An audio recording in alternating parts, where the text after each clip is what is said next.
Savage Sack. I'm Shelley Weinstock, and resident of Newstead, and I grew up in South Orange, not in Newstead. Bernie Salmons. I used to live in South Orange, but not anymore. Alan Rosen, village trustee. I live on Crestwood in Newstead at this time. I'm Dora Petrucci.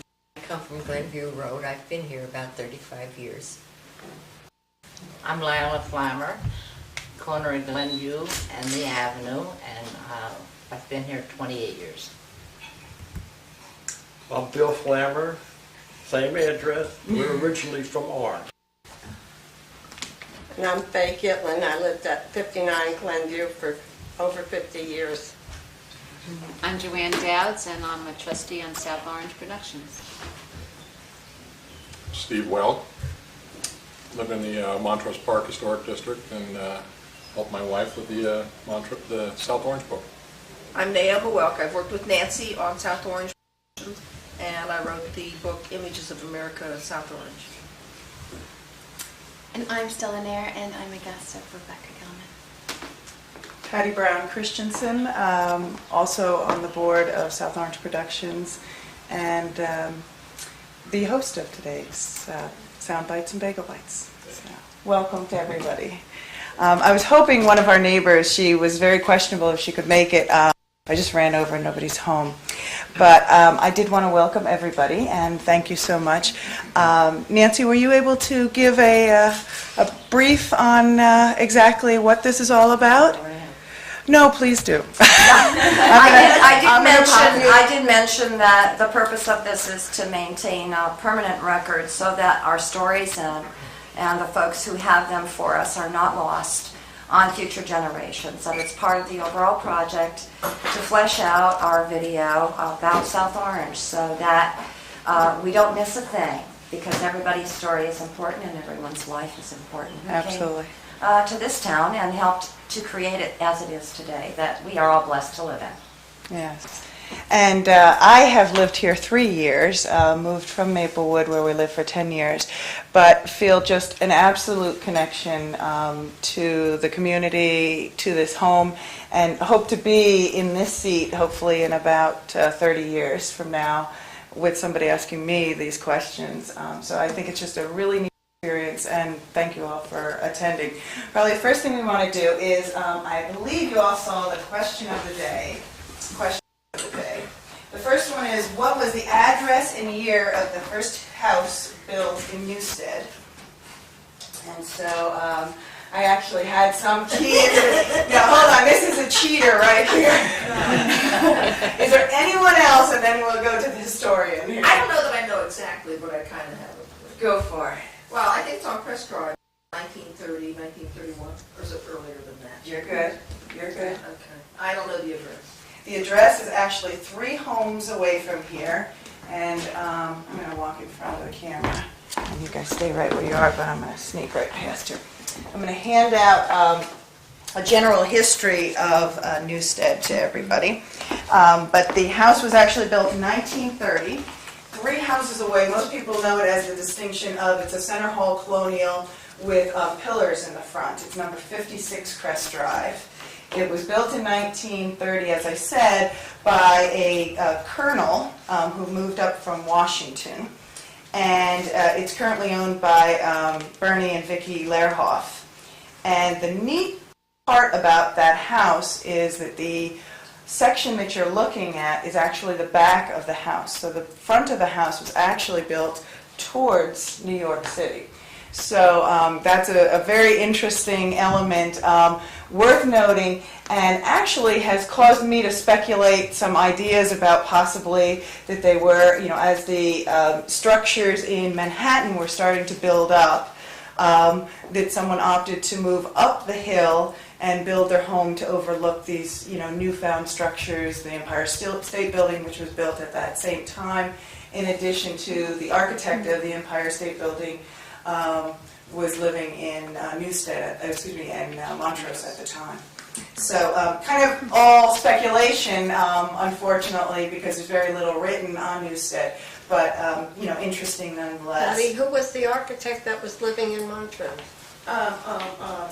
Sterrett. Yes, Sterrett. Thank you, Nancy. What was Paul it? Sterrett. Repeat it. Sterrett. Yeah, Sterrett, S-T-A-R-R-E-T-T. And he and his brothers had a construction firm. It was about 5 brothers, and they were known for building magnificent structures in a quick amount of time. And interestingly, his house is on, I can't remember, but anyway, it's Montrose. Halsey. Thank you. Nancy, And very nice. you guys are good. And a lot of the things that the heating systems and things that he used in the Empire State Building, he incorporated in his own home in a smaller scale. Neat. And not to plug Naoma, but I'm going to plug Naoma. This is the book that she actually wrote, which is also available today and is really neat. And actually has on one of the pages dedicated to Newstead, has a picture of what we'll say a realtor's office. Looks like a cabin to me, but a realtor's office in Newstead, promoting the development of this of this housing development back in the 30s. And referred to as the Newstead, as I understand it. But Really? the other thing is that Mary Kay Mitchell, I don't know that you introduced yourself, Mary Kay, but I'm Mary Kay Mitchell. and I think it's important to note also that there's material available prepared by the South Orange Historic and Preservation Society on how to research your home, because there are a lot of people in this room who might want to learn how to do that. And that's on the dining room table. $5 on the dining room table. So. And that's $5. David Gassman wrote it. And it's very informative. Now, the second question was, what year was the Newstead School, now known as South Mountain Annex, built? Now, I know some of you might remember this one. I believe it was built, I'm trying to think, my son went there in 2nd grade. He had to go to South Mountain School, so now I'm trying to figure out, did he go to South Mountain School when he was 5 or 6? If he was, it should have been between 54 and 55. The woman wins the prize right here. A trip to Newstead. I have to tell you something very funny. When my other son, who was already in Newstead, well, he was transferred older, when he moved to Great Hills and went to vote the first time, he said, my goodness, I didn't remember that the drinking fountains were so low. Oh, that's true. It's amazing. Amazing.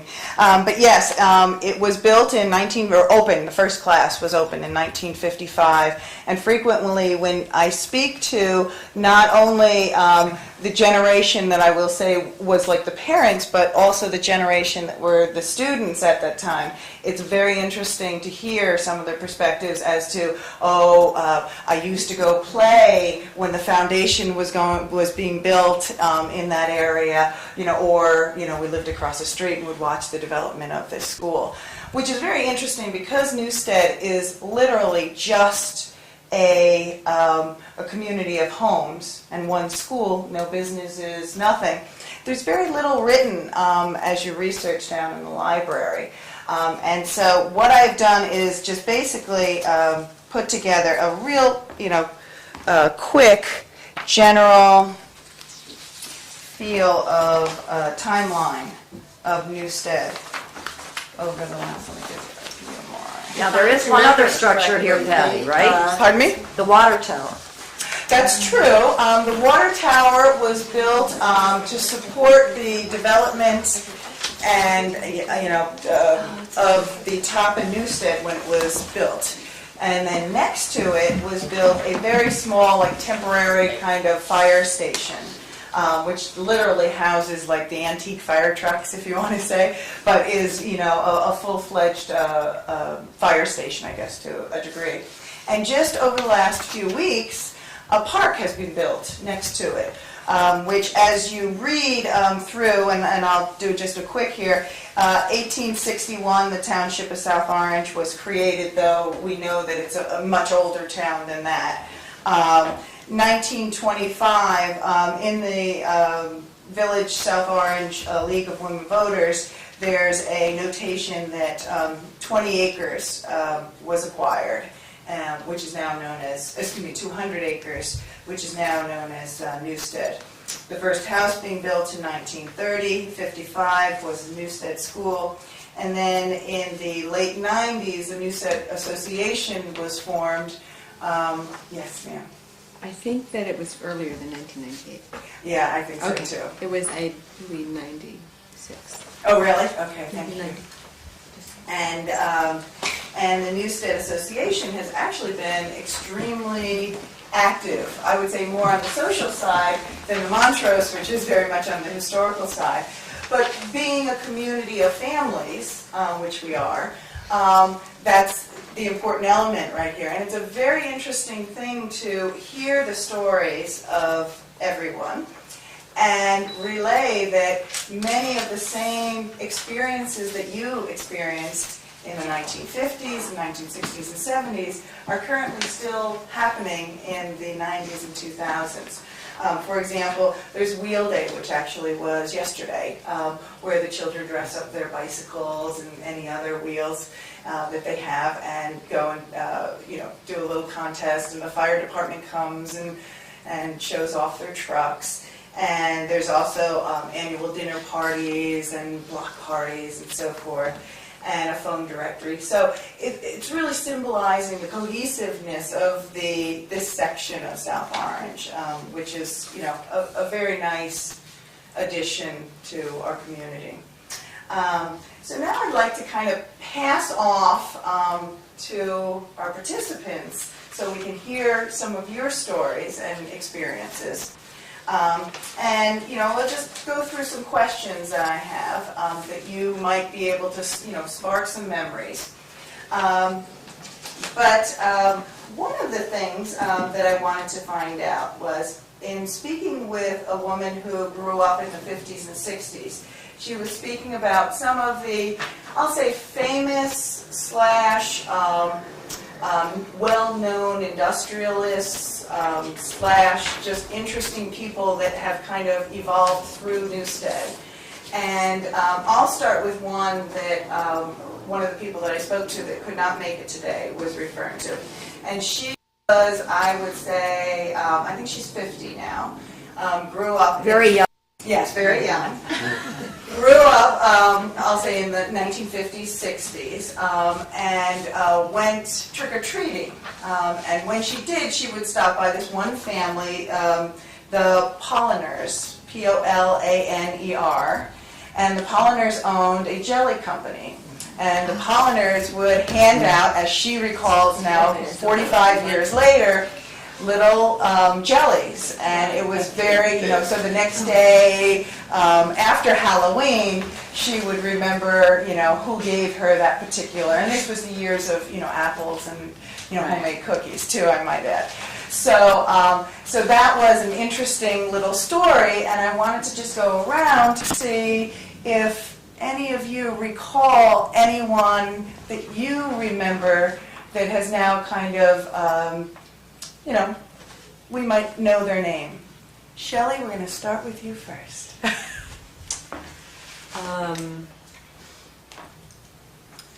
I didn't grow up in Newstead, but I had a few friends here. And there are two names that I remember from, and I'm just about 50, so the same time. Actually, there might be three.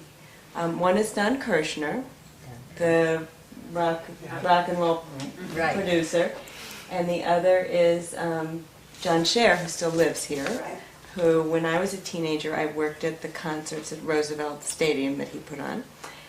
And the other person, I'm trying to remember, is Mandelbaum, who lived in the house on Crestwood, although I don't know when they lived there. They've since moved, but he was in the garment business, and he still owns, Annie Says, and those stores. So. And Don Kirshner lived on Glenview in a house that actually was not occupied for the last couple of years, but recently a family's moved in and is really doing some renovation. Built by an architect named Gerber. Ah, there you go. He was my neighbor across the street. So the architect was actually on the street, then built the house. Don Kirshner. And Kirshner lived across the street. Right, yes, exactly, yeah. Neat. And John Scher lives on the corner of Crest and Overhill, and is also and is currently a concert promoter. And actually his daughter is usually the one behind the camera. She is just graduating from Columbia this year. And so that was kind of at our first Sound Bites and Bagel Bites, she was our camera person, so that was neat. Don Kirshner was my only Newstead contact, actually. But didn't he at one point join two houses together? He was unable to. Well, was that the story? I know the reason. You see, you must have a driveway between two houses. And if he were to join the two houses, the driveway would be eliminated. Okay. So he was unable to join the two houses, and that's when he moved. Thank you. Yeah, I know. Yeah, I remember the brouhaha about Yes, that. but It was a big that's the scandal. law. You must have your house and a driveway. That makes sense. Yeah. If you're talking about people who live up here in Newstead, Willis Reed, basketball player, lived up here for a number of years. My He's sons not. will be thrilled to hear that. He's currently the general manager, I guess, for the Nets. And the Nets backup center, whose name I don't recall, very tall guy, lived up in this area for a while. And Lee Leonard Oh, that's right. lives now over on Brentwood. With Kelly Bishop. With Kelly Bishop. With Kelly Bishop, Yes. who was his wife. And I should have mentioned him. I played golf with him. He's not famous when he's a friend, I know. And as a postscript, Ellen Polaner, who I guess married into the family in the mid-70s, served on the Board of Ed. Ah. And Shelley, I'm going to pop back to you. What is the gentleman's name who produced Matrix? Oh, I don't know if he lived in Newstead, though. Oh, Joel really? Silver. Joel Silver. Yeah, Joel Silver? I don't know why I thought he did. He might no, nobody knows that name. I don't know. Okay. And He's from South Orange, but I thought Newstead. But He might be. yeah. and I also think Mr. Glazer worked with John Scher at one point. Oh, Was he one of the? Well, yeah. He was a I student, did. was he Let me not? introduce myself. My name is Noel Glazer. I am Nancy's husband. And this is my fourth bagel bite.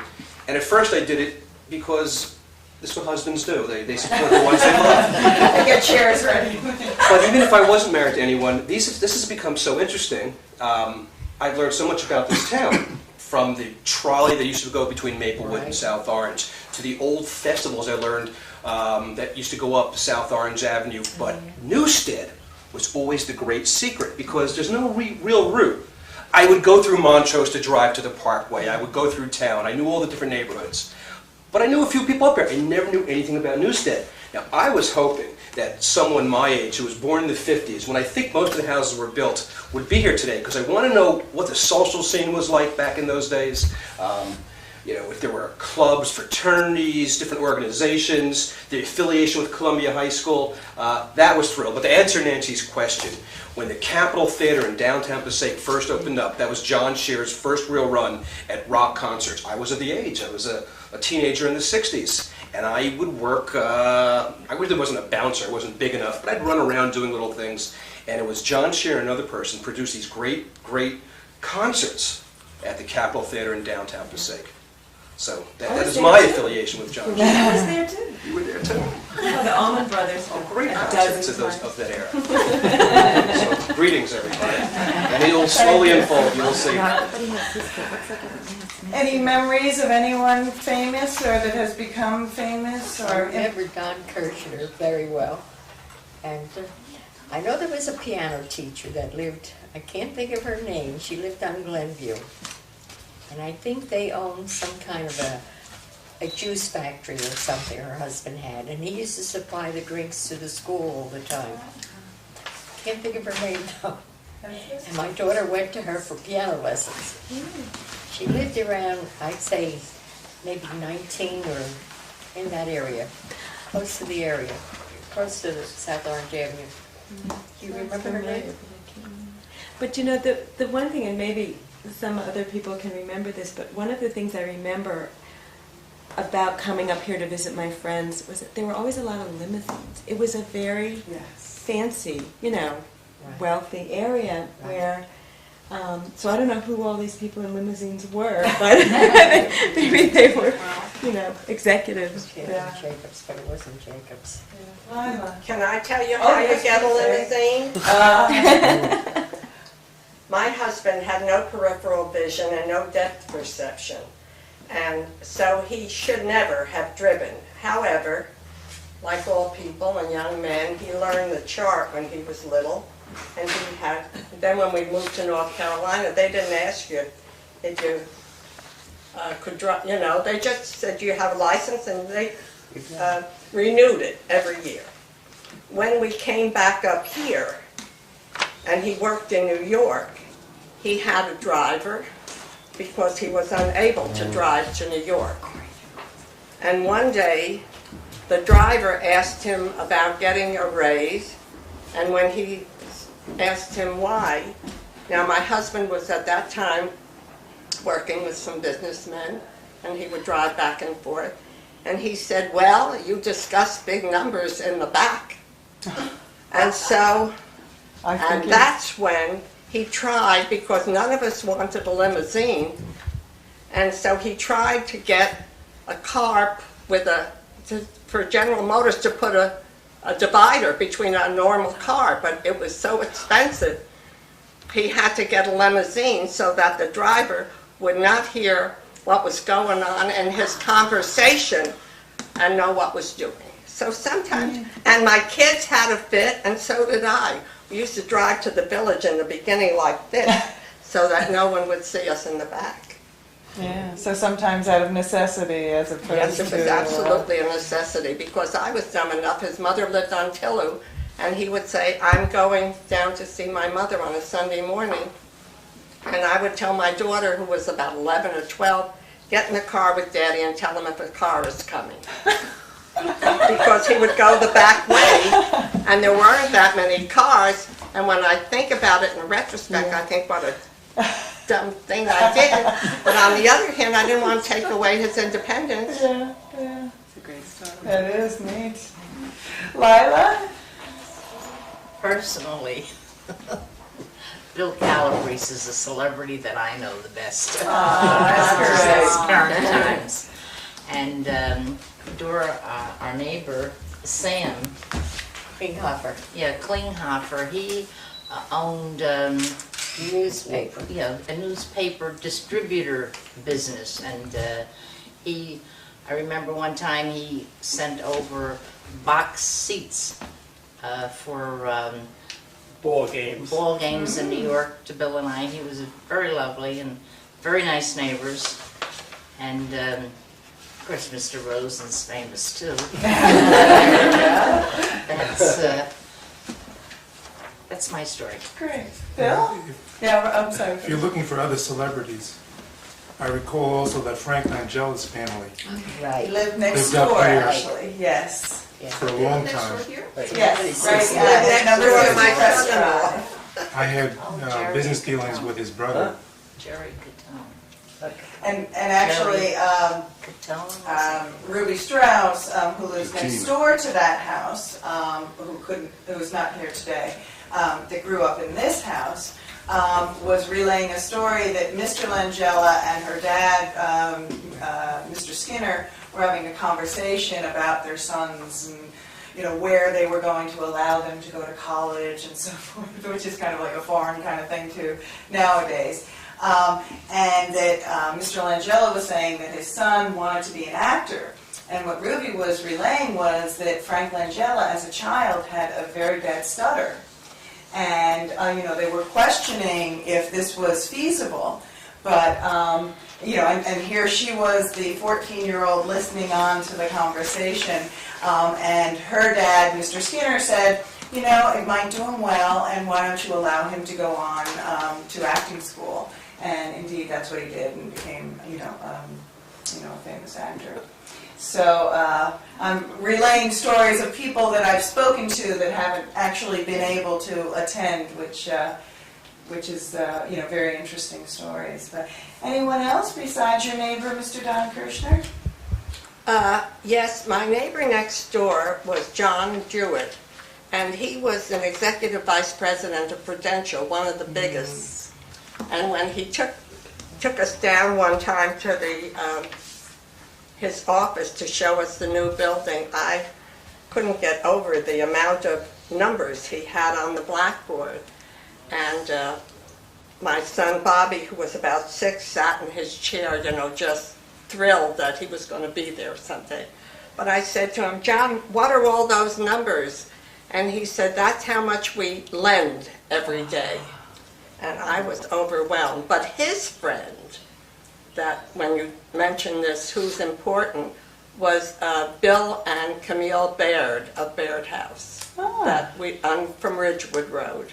Wonderful. And now, relaying you back to the original, the first Bagel Bites and Sound Bites, was that the couple that allowed people to get changed in their house? Yes, she was sort of the like the house mother. The house mother of all the girls of the town. Yes. To make sure that they Yes. followed protocol and were clean when they went in the pool, and they were dressed properly, and they kept the hours that they were supposed to be in the pool and out of the pool, and sort of like the social mother. The pool. The town pool. The town pool. Right. So she was kind of... And who was this? Well, let me just back up a bit. At the first Sound Bites and Bagel Bites was the Church Street section, and some of the residents of Church Street were relaying that they would spend the entire day at the town pool, and that there was this couple, the Bairds, that were almost a house parents, and that you'd use their house to have lunch and eat, use the change and everything else. And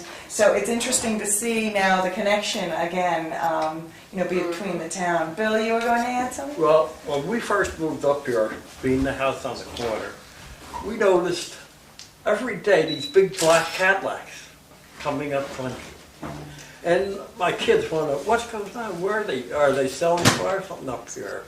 But these always big, long black Cadillacs with windows you couldn't see would come up Glenview Road there. And about a couple blocks up, there was the house there with the tennis court. Yeah. And that belonged to, I don't know all the first names, I know one was Jerry, but the Katina, which was the mafia. That's See, I told you about that. Yeah. We know that from Mr. Scheckner, all about that story. You just reminded me. Yeah, there you go. We know a lot about that. Go for it, You Peg. just reminded me.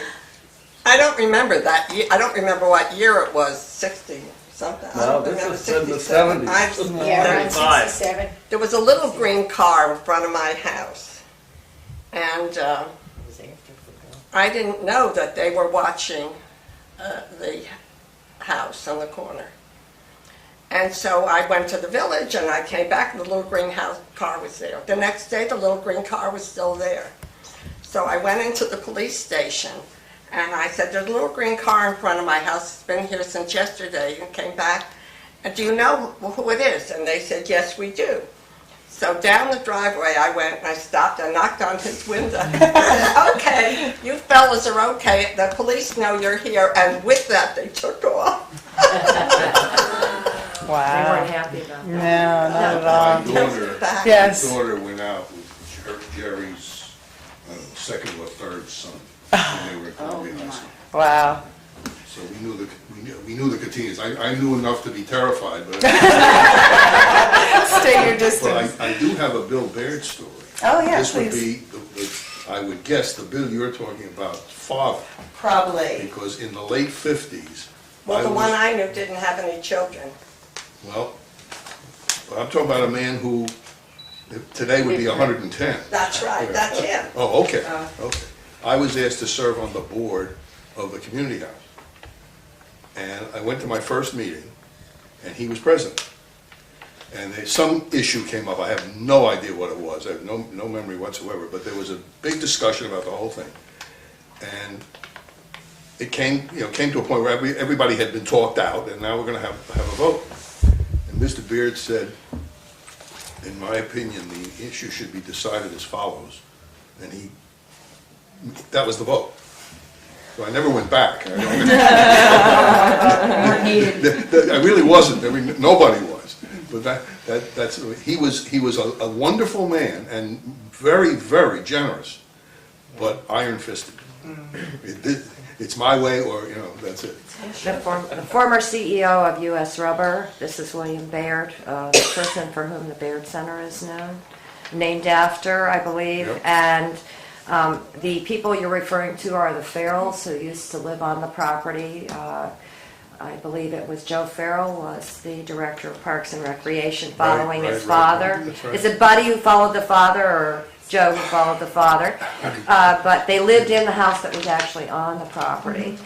But the Baird Center was so named, as I understand it, from Andy Brady, because Mr. Baird was a philanthropist. And he didn't let everyone know it. He also was in charge of implementing the vision of Dr. Cameron, Reverend Cameron, to have a park where all children played for free. And so he was known as a great philanthropist. And so that may have worked well for him to rule with an iron fist. Oh, absolutely. If it weren't for him, we would never have had a Little League. And he started the first organized baseball team for children, as I understand it. Right. And then wanted to name the park Abraham Lincoln Park so all children could play for free. Died in the process of gathering all the support at the community level. And they therefore named a ball diamond, the largest ball diamond. And I think the one where all of the big league guys used to come and play. Mm-hmm. But so his name lives on. In the section, I can't remember which section it was, one of the bagel bites with the Italian families. The kids were actually at that one. A lot of that was very into Church Street. It was very interesting to see the siblings with their parents, and they were saying how they were really poor families, and because of Reverend Cameron, he bought them all their uniforms and skates for the pond. I mean, so he actually overlooked all of those children who couldn't afford the things that the other kids in town did, and supplied that to all those children. So they really are, he's an icon in their life because they were able to participate because of Reverend Cameron's generosity. I had a question for Lila and Bill, and that is the history of the house that we know of as the Stagecoach House. We understand that was the stagecoach stop. Do you know anything about the history, Bill? Well, it's passed down to me, I mean, from the people, also first from Mr. Pfeiffer, who owned our house, and then also the people who lived in the house next door. And that is the house that you're talking about, the house on the corner of Spear and the Avenue.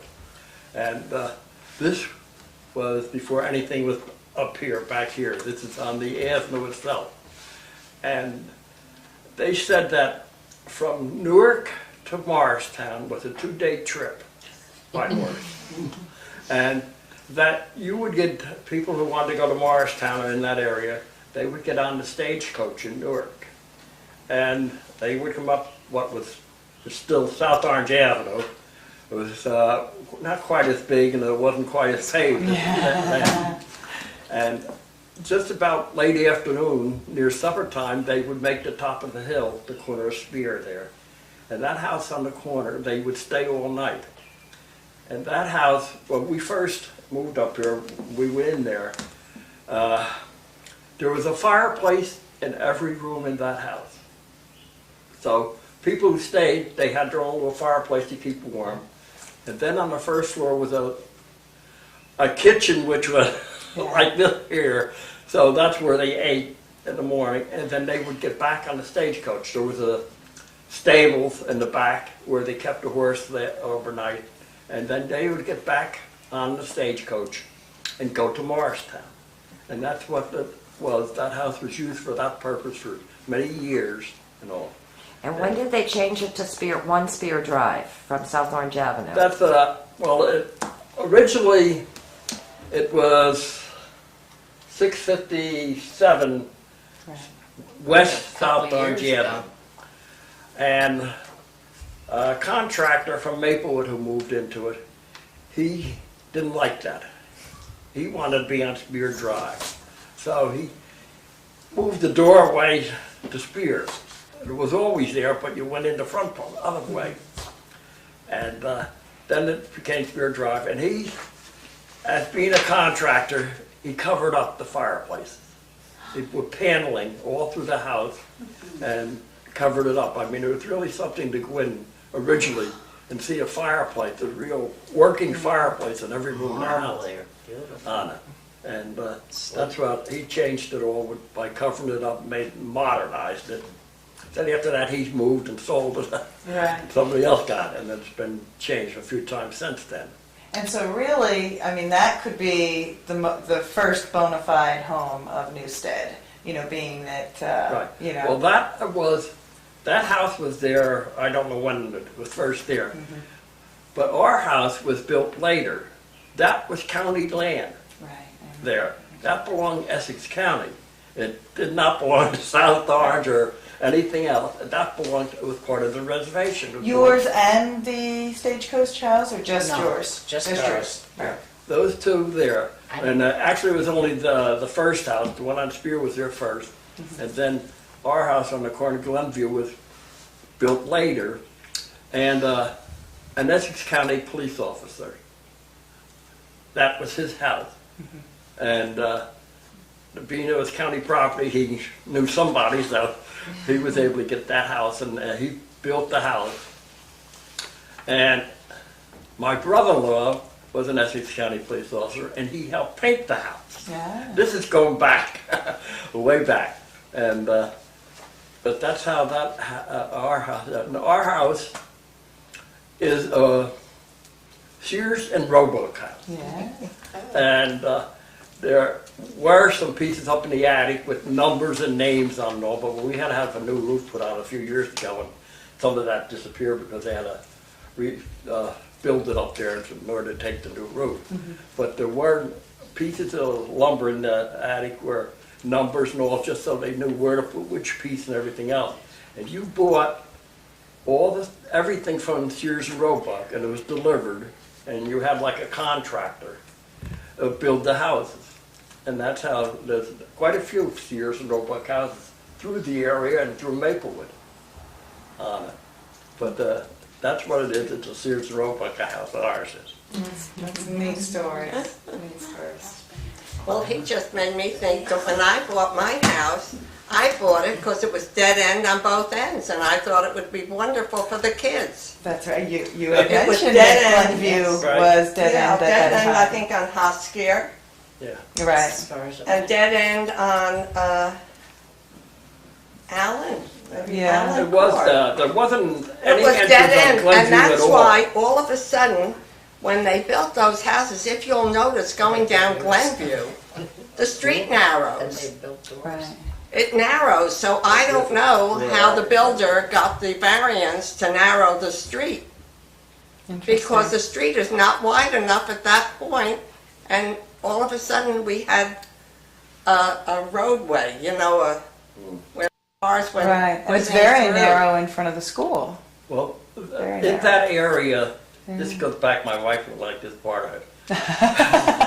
This goes back in the 40s. Yeah. I did not know her.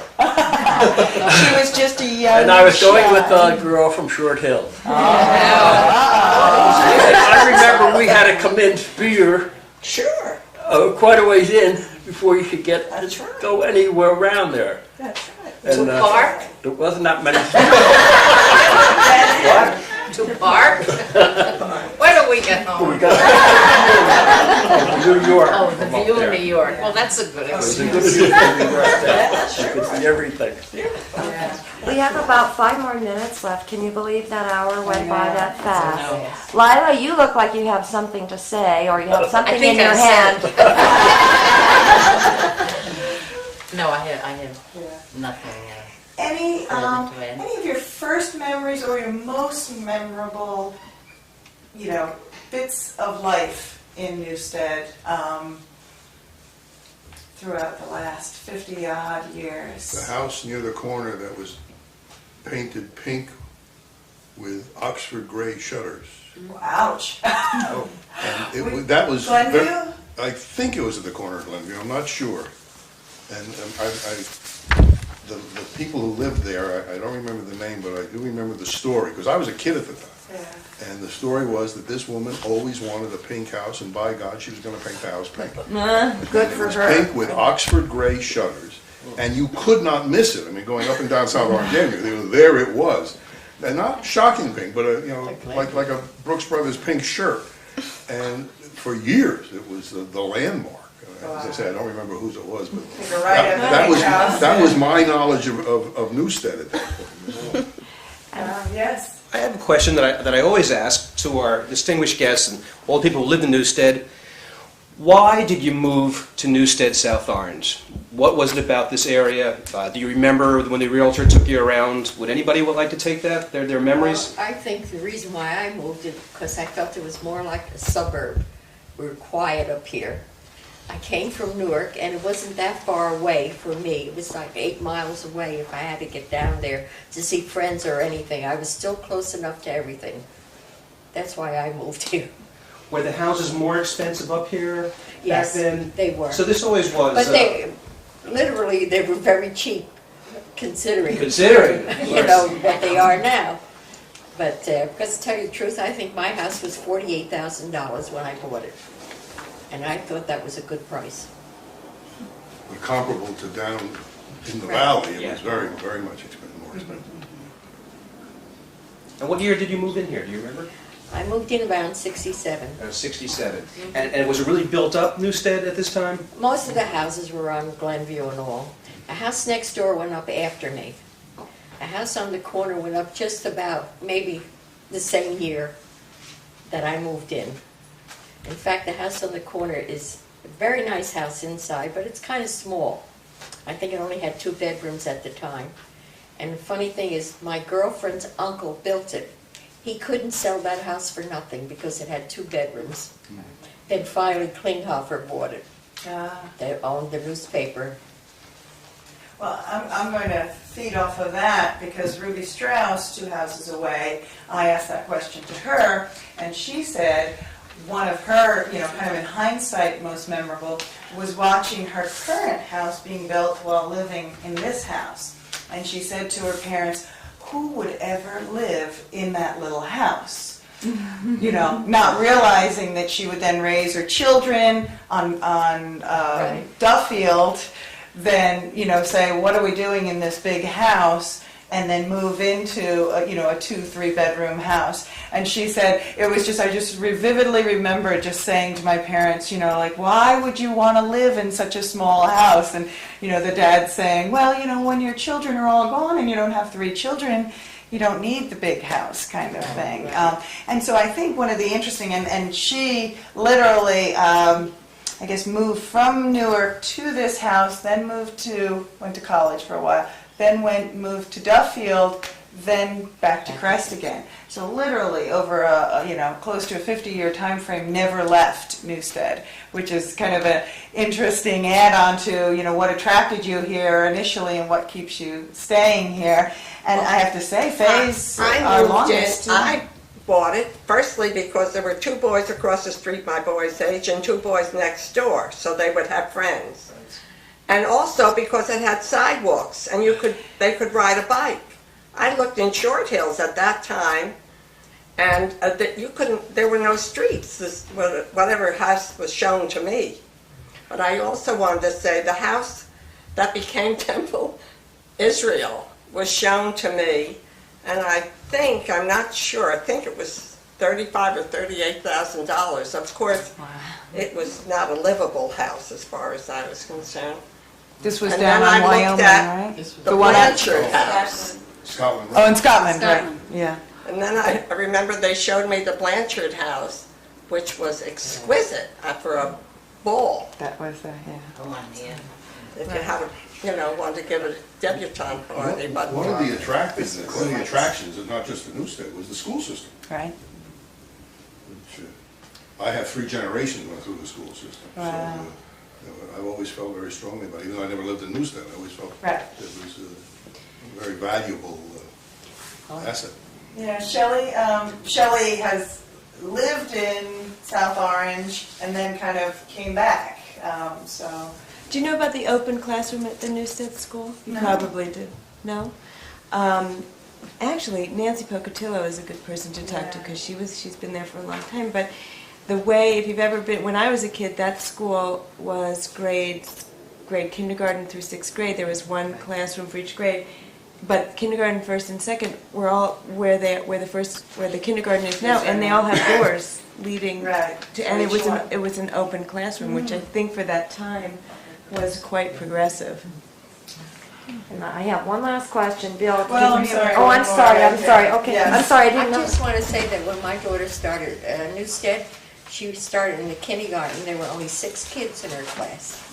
And then finally, after that, then they start combining the classes because there were not enough children. And funny, at the time, I know they were predominantly Jewish people in her class. And when their holiday came, it wasn't legalized then. That most naturally the kids all stayed home, and the teacher would call me up and they'd say, "Your daughter's the only one here. Do you want her to come to school, or are you going to keep her home?" I said, "I might as well keep her home. What is she going to do there by herself?" Right, which a lot of the 50-year-olds that I'd spoken to made mention of also. They said that, that it was a very predominantly Jewish area, and that the teachers were frequently the only ones left in the classroom during the high holidays and things like that. So, very, very interesting. And also you get the stories, which I know a lot of us know about. There was no lunchroom in the Newstead school, so children just went back to home for lunch and then came back to school. Which again made it that neighborhood kind of feeling. So, is any other additions that you would like to share with us? I just have a question about the fire tower, or the water tower. Was that because the fire trucks couldn't get up the hill that they wanted their alternate supply up here to put out the fires? Bill, would you know that? The other firehouse? Well, isn't there a fire tower? Trucks couldn't get up the hill. No, the trucks could get up the hill, but they needed the water. They needed the water supply. They had the storage of water Yeah. in such a high place. It couldn't be coming up from the bottom. They'd have to be pumping it all the time from either side. So the tank was up there to hold the water to supply for fire and for people. And you believe that to be built, I was told it was built as a supply system to the Newstead and to the top. So it was built probably in the 70s, 80s, whatever. Earlier? Yeah. I remember Tom Johnstone, who was a village trustee at the time, and his departments included public safety, and he was testing a new fire engine. I would happen to be in the village one Saturday morning when there goes the fire engine with Tom on the back, and his coattails flying. And the whole idea was to see how long it would take to get up to the top of the hill. So as you built more houses, you had to supply, and the whole issue of snow and weather being able to come up. Well, is there still a fire truck up here? There is. It's kind of an antique one. I don't know if I mean, it you works. just kind of peek in the window. It kind of comes out during the holidays, and just a little building that kind of maintains it. And now the park is right next to it, which is kind of a neat little addition to the They community. used it as a firehouse a couple of years ago when we had the snow. Continue some bad winter. They would have some extra mint and bring an engine, which was all right. Right, And they'll bring it up. Here, and up in this area that has some kind of a first response. Because otherwise, when we had them real snowy years, it was, even though the county did a good job on the avenue, there's still periods when it was snow there. And you're reminding me now, which is, I guess, again, when I'm in these chairs in 30 years from now, hopefully someone asking me these questions, post-September 11th, they had a lot going on at the water tower. From a security standpoint, I think from, many different fronts, which was, again, another issue. This street and probably your street on September 11th was just wall-to-wall cars. I mean, just, if you couldn't get into the reservation and you knew that this street had a view, But it's one of the elements that, unfortunately, my children were at birthday parties and kind of other people's homes today, but it's very interesting for the younger children to hear these stories because frequently after you all leave and everything, they come back and say, oh, it's exactly the same as, when they very frequently see the similarities of the stories that people tell to the current life that they live, and very infrequently see any differences. And maybe that any differences that you guys have experienced over the last, years. No, but I want to say now I live at the top. Yeah. And I overlook the water tower. And I look at it all the time because I can see how the trees are growing against the water tower. Wow, interesting. And I laugh because when I lived on Glenview and I was in the front tub, I could look at the Phillips house and see how the trees were growing. And now I look here. I see how the trees are growing against the back. The perspective, yeah. I think that's one of the amazing things about South Orange, though, coming back after being away for 25 years or however long I was away, it looked so much the same, except for the trees. It was so much lusher than when I was a kid, and so that's one of the, amazing things. And I think, I think of this neighborhood that I used to play in this neighborhood, and it really has not changed that much. I mean, my kids are on their bikes riding around just like I was on my bikes riding around, and soon they'll be jumping into all the pools in the backyard just like we did. When I told my daughters that the street was closed off because they were filming Sex in the City, and that the cabin was supposed to be the Girl Scout cabin, they were overwhelmed because they were Girl Scouts. And they went to that cabin. And then saw the TV here in Brooklyn and said, oh my goodness, that's my backyard, kind of thing. So, yeah, so... I wanted to say, as a newcomer to the town, one thing, I've been to almost all of the Bagel Bite meetings, one thing that has come out is the outstanding athletic programs from the younger people who have grown up here, is how uniformly embraced the athletics of this town are. And as a new person coming here, that is one of the first things that I noticed, was how outstanding all the groups and the soccer and the baseball, and how everyone here seems to be, I don't know, from my perspective, involved in athletics, even the men's leagues, the lit fields, that it is a town that really supports the athletics and people being involved athletically, and that goes all the way back to Reverend Cameron, and that still today, that is one of the biggest fortes. My son is totally loving the sports program here and how committed everyone is to it, and that goes all the way back and continues to be a staple and distinguishment of this town. The commitment was very real because when Little League was flourishing in South Orange, Little League had a rule that a league could be in a community of no more than 15,000 people. If you had more than 15,000, you had to split and start a second league. And I remember the 1960 census. There was a great movement afoot among those of us who were active in Little League to suppress the numbers. Because we were going to come out about 15-9. And we managed with the national headquarters to get a waiver, but the town was so committed to the Little League that, I mean, that's how important it was to us. It is. I mean, when you just drive down, when friends of ours that don't live here come and they drive down the hill and they see the entire center of activity, everything from soccer to the right, to duck ponds, to tennis, to baseball, to basketball, all the way through.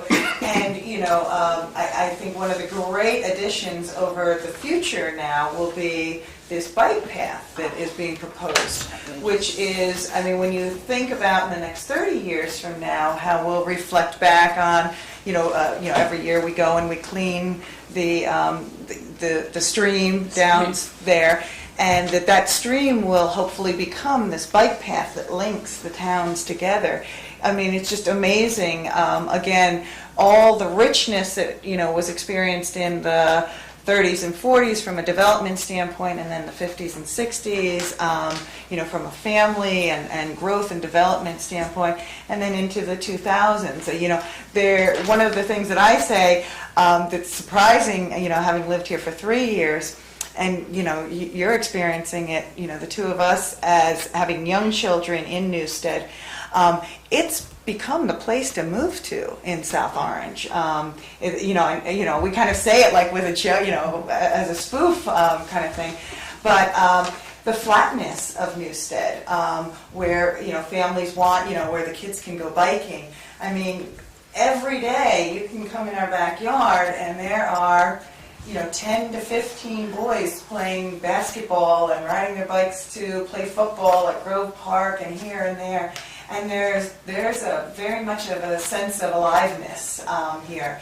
And so those children will bring back their memories of Newstead. I asked a niece of mine this morning that happened to call me from Richmond. I said, Barbara, I'm going to a Newstead. Now, she lives across the street at 70. I said, what do you remember, honey? Oh, she said, playing in the Fishman's Yard and playing on your side lawn.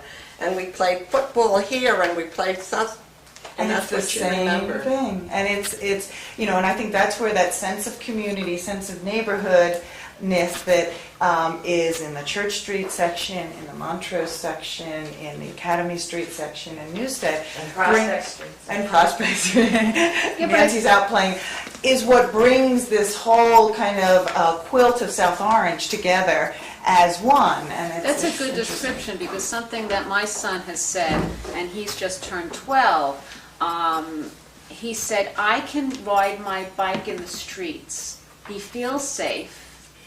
And he can go to Grove Park. He said, Mom, I've gone to Grove Park today and I met some new friends. And he just goes there, and there's a camaraderie amongst the children.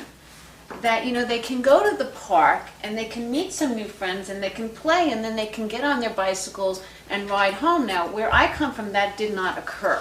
So I just think from a kid's standpoint, to have the freedom to go to a park, know they're going to find some people to play with, come home on their bicycle. I mean, that has got to be an amazing thing for a kid to be able to do. And I think that's a real distinguishment for the town, that kids have that opportunity to do that. So now that we're all going to go out for a walk. An exercise. Thank you. Yes, everyone. thank you everyone for, you know, your additions, and certainly if you Yeah, it would be fabulous. It would be a lot of fun. Thanks, Nancy. Hey, take care. Nice job. I have